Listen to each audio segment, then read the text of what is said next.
Word allows you to fine-tune the line and paragraph spacing in your documents.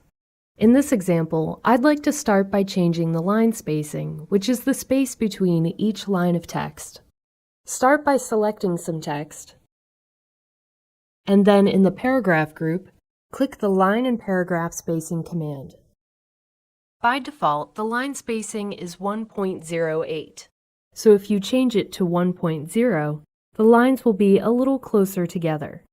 And if you choose 2.0, they'll be double-spaced. But if you want to have more precise control, click Line Spacing Options. There are two things that you can change: the line spacing mode and the amount. When the mode is set to multiple, you can type in the number of lines of spacing you want.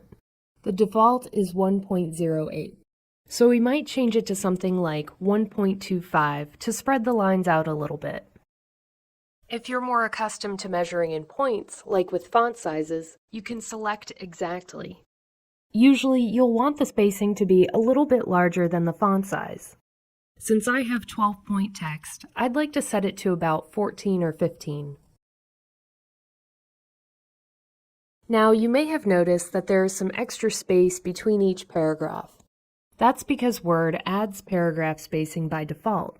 If you want, you can remove it or change the amount of space. Make sure the text is selected, then click the Line and Paragraph Spacing command. And then at the bottom of the list, there are two options: Add space before paragraph and Remove space after paragraph. These options will vary depending on the current paragraph spacing. Just like with line spacing, if you want to fine-tune the paragraph spacing, go to Line Spacing Options, and then you can type in whatever values you want for the space before and after. I think I'll try 10 points after each paragraph. I think this looks pretty good, but if you don't like the way the line or paragraph spacing looks, you can go back and adjust it until your document looks the way you want.